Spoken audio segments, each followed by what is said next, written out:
Alright, if you're watching this video, I'm assuming that you're also struggling with the Mikrotik LHG.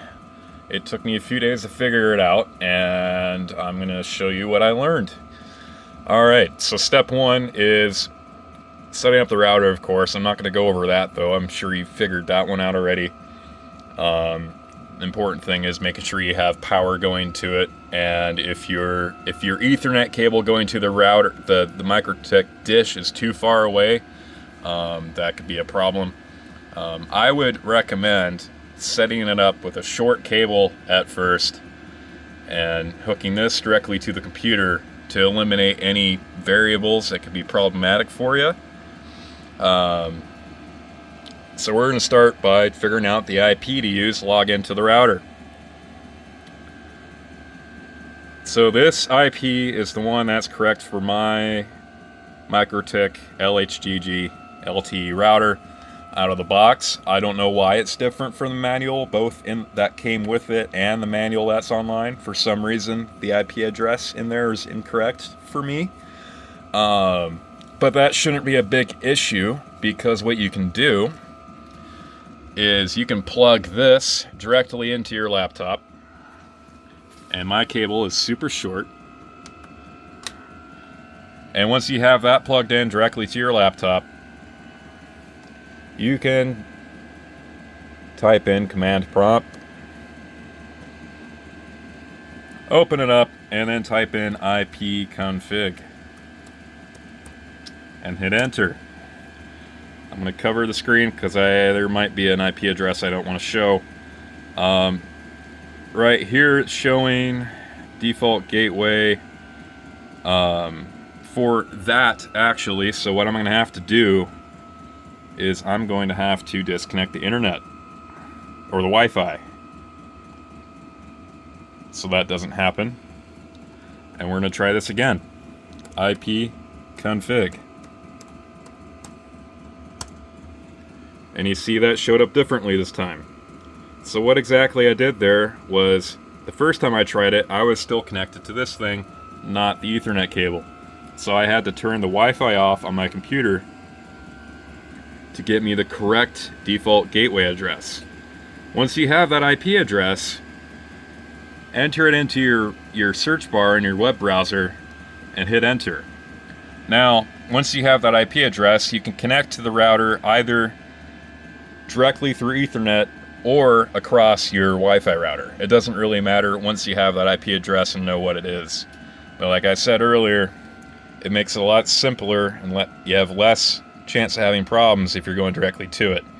Since mine works right now, I'm going to plug this back into the Wi-Fi router so I don't have to hold my computer up in the air with my knees. If only it was 6 inches longer. Alright, so I'm going to reconnect on the Wi-Fi, turn that back on.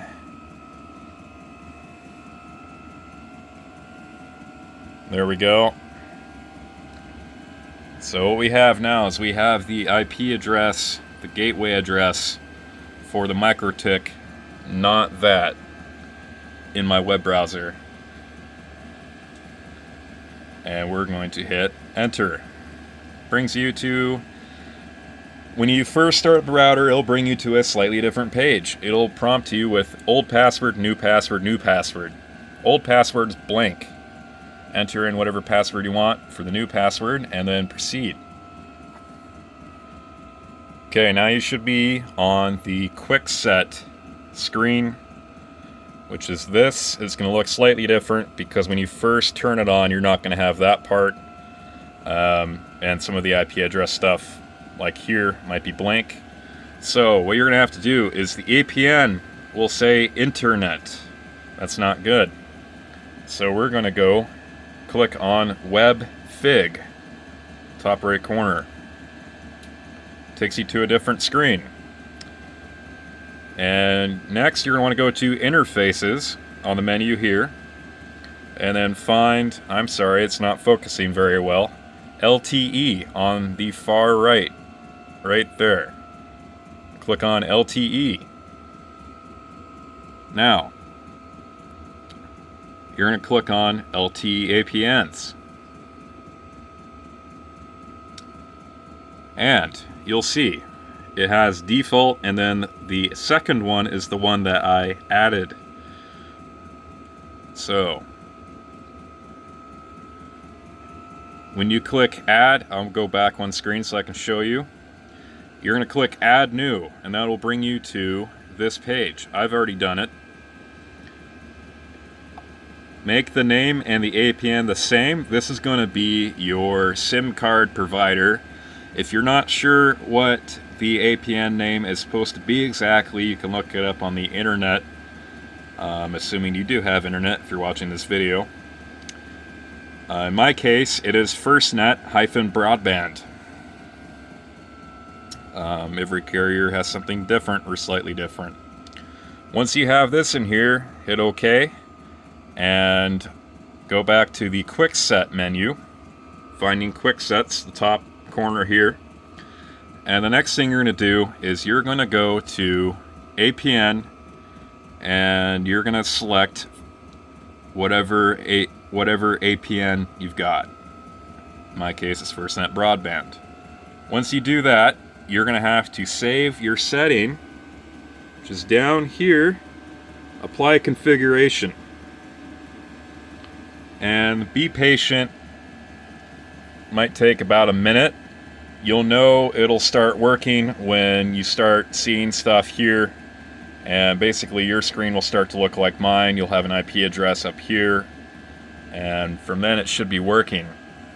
Another cool feature, you should have internet by now, but if you're trying to find where the tower is,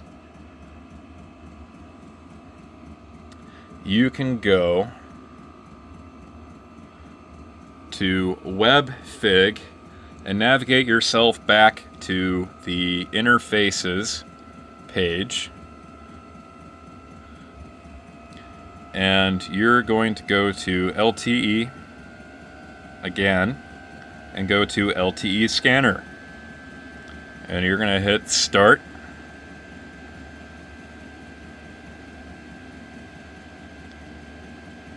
And you'll see here it says running. And this might take a while, but it should start to show a bunch of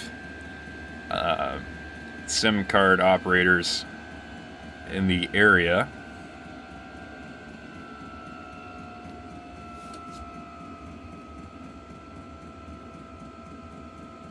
I'm going to pause this. Alright, well, for whatever reason I cannot get it to work right now, but what you'll see is the different APNs out there in your area. This might be because I am pretty far out right now. That's another thing I'll add, is this thing is so much easier to troubleshoot and set up if you are in town close to a cell tower. But this is where you'd find a list of APNs and the signal strength. If you're not sure what RSSI is, it's basically your signal strength, and if you look it up on the internet, you can find an explanation about that. I hope this helps somebody figure this out. Another cool feature of this, if you go back to the Quick Set page, the two graphs here are your RSSI, basically your signal strength. So if you're trying to aim your dish in the best direction, move it a tiny bit, wait a few seconds, and then you'll see this number change, and that'll help you aim it the most effective direction.